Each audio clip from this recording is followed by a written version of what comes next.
Now, with our system, we did want you to have a couple of different ways to verify some information depending on what's going on with the sale. Now, in this case, say I want to make sure this sale went through, just not 100% sure.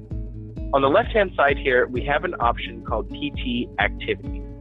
This is a running tally of every transaction that I have done within the software. Now, you can notice here that the other sales I've done today have a sales receipt number, which is the number for the receipt in QuickBooks. In this case, because the sale hasn't been printed or saved yet, point of sale hasn't attached a number, but I can verify off the screen that the payment was successful. I can see all the same information I'm seeing on the screen without this, as well as an authorization number. So I'm okay letting this one go through.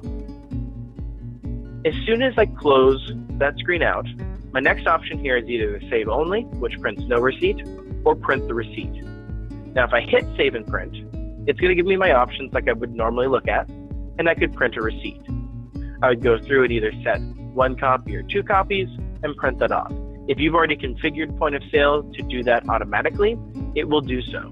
You can even configure point of sale to start printing the first receipt and give you the option on whether or not you want the second one. So there are some options in here that you can mess around with in point of sale that aren't going to be affected by us.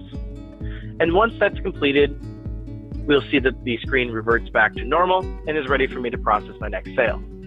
We'll also notice now that if I go back to that PT Activity screen, it's added in that receipt number like we talked about, so I know what I'm referencing.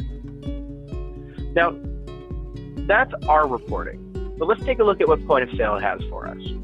When I go into the sales history screen, which is point of sale's go-to reporting, we'll notice that all of that information is still here. Just like what we just completed on the main screen, there is the items that I purchased, there's my receipt notes, and of course the amount. I even have the options to reprint a receipt if I'd like to.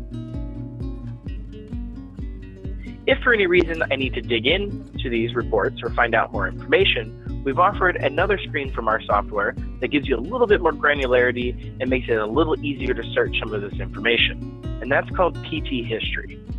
PT History is your go-to if you need to find something out about a particular transaction. And you'll notice here that you have some options up top for filters. Now, it always defaults to the same day, but you can expand this date range as long as you'd like to. If you've used this software for a year, you have access to all of those records. They do not drop off.